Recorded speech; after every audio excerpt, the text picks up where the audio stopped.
रात्रीचा गडद अंधार, एका छोट्याशा गावात यात्रेची धामधूम.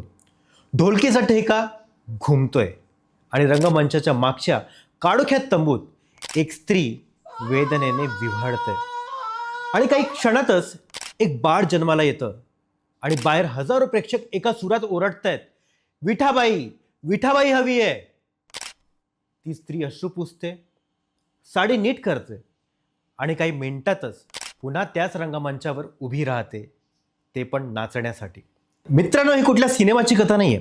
ही एका खऱ्याखुऱ्या स्त्रीची कहाणी आहे, जिने स्वतःचं शरीर, स्वतःचं आयुष्य जाळून महाराष्ट्राच्या मातीतल्या एका कलेला अजरामर केलं. तमाशा सम्राज्ञी विठाबाई नारायणगावकर, एक नाव ज्याने महाराष्ट्राच्या मातीतल्या लोककलेला दिल्लीच्या तख्त्यापर्यंत नेलं. नमस्कार, मी हेमंत राणा तुम्हा सर्वांचं स्वागत करतो आजच्या या विशेष भागात. तर मित्रांनो, आपण या कहाणीत शिरण्याआधी आपल्याला एक गोष्ट समजून घ्यावी लागेल की तमाशा म्हणजे काय. बघा, महाराष्ट्राच्या मातीत शेकडो वर्षांपासून रुजलेली ही लोककला आहे. गावगावच्या यात्रांमध्ये, जत्रांमध्ये रात्रभर रंगणारा हा कार्यक्रम, गणगौडण, लावणी, बग यातून सामान्य माणसाचं मनोरंजन आणि प्रबोधन एकाच वेळी व्हायचं. पण या कलेच्या मागे एक कडवट सत्यही होतं. तमाशात काम करणाऱ्या स्त्रियांकडे समाज कायम संशयाने किंवा तुच्छतेने बघायचा. टाळ्या मिळायच्या, पण सन्मान क्वचितच. आणि अशाच एक बिकट परिस्थितीत एका मुलीचा जन्म होणार होता, जी पुढे या संपूर्ण कलेचा चेहरा बनणार होती. सोलापूर जिल्ह्यातलं पंढरपूर, विठ्ठलाचं शहर. तिथे शाहीर भाऊ बापू मांग नारायणगावकर आणि त्यांची पत्नी शांताबाई यांचा स्वतःचा तमाशा फळ होता. 1935 सालच्या जुलै महिन्यात याच फळाच्या मुक्काम्यादरम्यान शांताबाईच्या पोटी एक मुलीचा जन्म झाला. विठ्ठलाच्या कृपेने ही कन्या मिळाली असं मानून तिचं नाव ठेवलं गेलं विठाबाई. गोंडस चेहरा, चुणचुणीत डोळे आणि गोड गळा, जणू निसर्गानेच तिला या कलेसाठी घडवलं होतं.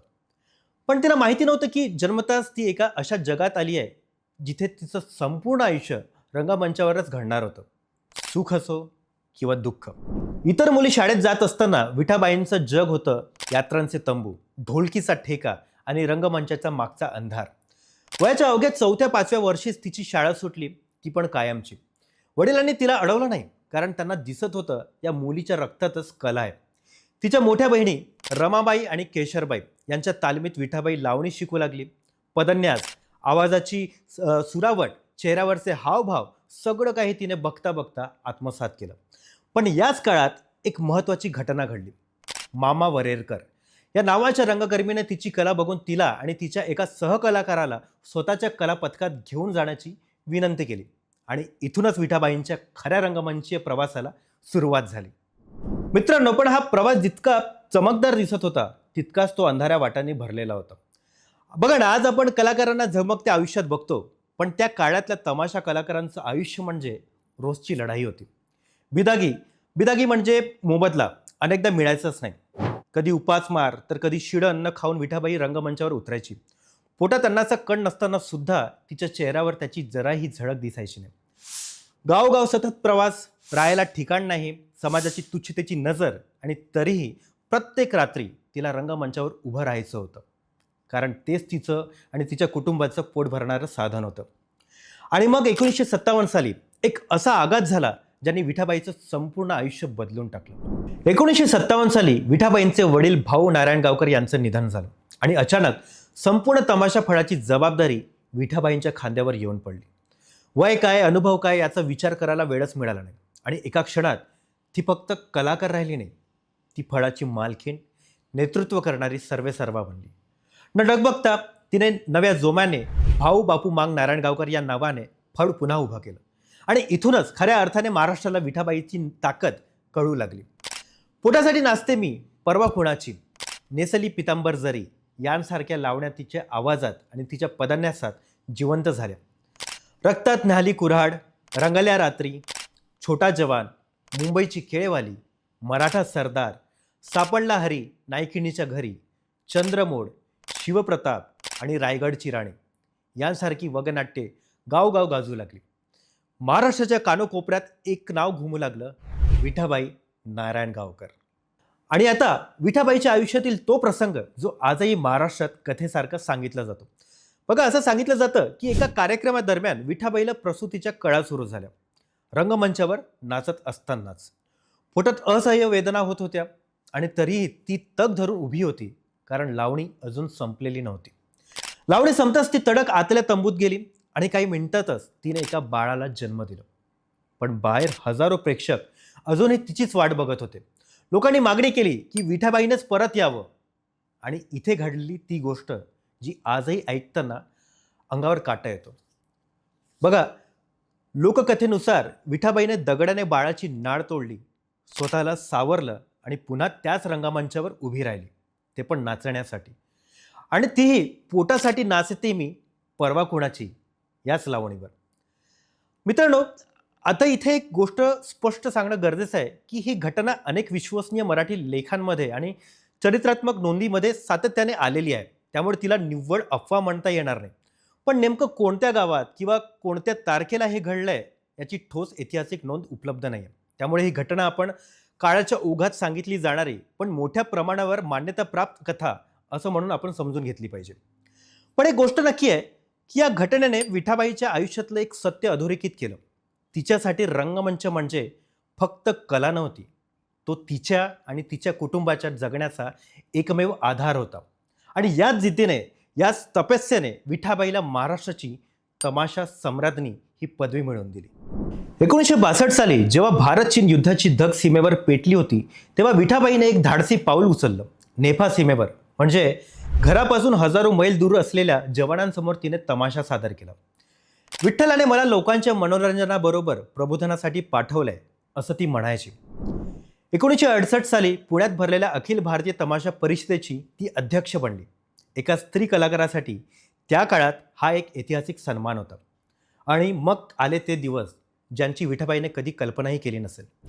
1990 साली महाराष्ट्र सरकारने महाराष्ट्र गौरव पुरस्काराने सन्मानित केलं आणि त्याच वर्षी भारत सरकारने तिला कलेतील राष्ट्रपती पुरस्कार बहाल केला. संगीत नाटक अकादमीचा सन्मान, ललित नाट्य संमेलनाचं अध्यक्षपद, पद्मश्री विठ्ठलराव विखे पाटील पुरस्कार, जागतिक महिला दिन पुरस्कार, एका मागोमाग एक सन्मान तिच्या झोळीत पडत होते.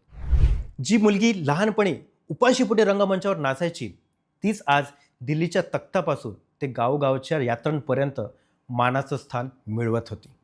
पण मित्रांनो, जेवढं तिचं सार्वजनिक आयुष्य झगमगतं होतं, तेवढंच तिचं वैयक्तिक आयुष्य वादळी होतं. पुण्यातील मारुती सावंत यांच्याशी विठाबाईचा विवाह झाला. फळाचा गाडा हाकत हाकत तिने संसाराचंही आव्हान पेललं. तिला 5 मुली, मंगला, विद्या, मालती, संध्या, भारती आणि 3 मुले, विजय, कैलास, राजेश. पण हा प्रवास सोपा नव्हता. कात्रजच्या घाटात तिचा एक मोठा अपघात झाला. सांसारिक जीवनातही तिला मोठे कलह सहन करावे लागले. तरीही प्रत्येक वेळी संकट आलं की विठाबाई मोडली नाही. कधी कुटुंब एकजूट होऊन तिच्या पाठीशी उभं राहिली, तर कधी घुंगराची चाड तुटावी तशी परिस्थिती विखुरली. पण विठाबाई कधीच थांबले नाही, कारण थांबणं तिला परवडणारच नव्हतं. आता अनेकांना वाटेल की एवढी प्रतिभा असलेल्या विठाबाईला चित्रपटसृष्टीत सहज संधी मिळाली असती, पण तिने कायम आपल्या मातीतल्या कलेलाच म्हणजे तमाशालाच आपलं मानलं. तिच्यासाठी तमाशा म्हणजे फक्त पोट पाण्याचं साधन नव्हतं, तो तिच्या वडिलांचा वारसा होता, तिच्या रक्तात भिनलेली ओळख होती. चकीचकीत चित्रपटसृष्टीच्या मोहापेक्षा गावगावच्या यात्रेत रंगणाऱ्या रंगमंचावर तिला खरं समाधान मिळायचं. श्रीमंती ही केवळ बोर्डावरची, हे वाक्य विठाबाईच्या आयुष्याचं सार होतं. पैसा कधी हातात टिकला नाही, पण कलेवरचं प्रेम कधी कमी झालं नाही. काळ पुढे सरकत होता. रंगमंचावरचा तो जोश, तो उत्साह हळूहळू वयाच्या ओझ्याखाली दबत चालला होता. तरीही विठाबाईने आपली कला कधीच सोडली नाही. वार्धक्यातही ती आपल्या फळाशी, आपल्या कलेशी जोडलेली राहिली. आणि शेवटी 2002 साली पुण्यातील एका रुग्णालयात तमाशा सम्राज्ञी विठाबाई नारायणगावकर यांनी अखेरचा श्वास घेतला. महाराष्ट्राच्या लोककलेचा एक तेजस्वी अध्याय त्या दिवशी शांत झाला. पण तिने रंगमंचावर जे पेटवलं होतं ते कधीच विझलं नाही. मित्रांनो, आज विठाबाई नारायणगावकर हे नाव फक्त इतिहासाच्या पानात बंद नाही आहे. 2006 साली महाराष्ट्र शासनाने तिच्या नावाने तमाशा सम्राज्ञी विठाबाई नारायणगावकर जीवनगौरव पुरस्कार हे सुरू केला, जो आजही महाराष्ट्रातील ज्येष्ठ लोककलाकारांना दिला जातो. तिची मुलगी मंगलाताई आजही बीड जिल्ह्यातील देवत दहीफळ इथे तमाशाची परंपरा पुढे नेत आहे आणि लोक आजही मोठ्या संख्येने तो बघायला येतात. नाटककार ओम भूतकर यांनी विठाबाईच्या आयुष्यावर आधारित विठा हे संगीत नाटक लिहिलं, जे फिरोदिया करंडक स्पर्धेत सादर झालं आणि नव्या पिढीसमोर विठाबाईंची कहाणी पुन्हा जिवंत केली. मंडळी, तमाशा या लोककलेला जेव्हा जेव्हा उपेक्षेचा सामना करावा लागला तेव्हा तेव्हा विठाबाईंचं नाव एक प्रेरणा म्हणून समोर आलं. एक स्त्री जिने या कलेला प्रतिष्ठा मिळवून दिली. आज आपण रील्स आणि रियालिटी शोच्या जगात जगतो, पण एकेकाळी याच मातीत एका स्त्रीने उपासमार सहन करत, समाजाच्या तुच्छतेला तोंड देत, स्वतःच्या शरीराच्या यातना सहन करत एक कला जिवंत ठेवली. मित्रांनो, विठाबाईंची कहाणी आपल्याला एक प्रश्न विचारते की आपण आपल्या मातीतल्या आपल्या पूर्वजांच्या कलांना किती जपतो. बघा, तमाशा, लावणी, लोकनाट्य या फक्त मनोरंजनाच्या गोष्टी नाही आहेत, त्या आपल्या सांस्कृतिक ओळखीचा भाग देखील आहेत. आणि जर आपण त्या विसरलो तर आपण विठाबाई सारख्या कलाकारांचा त्याग विसरू.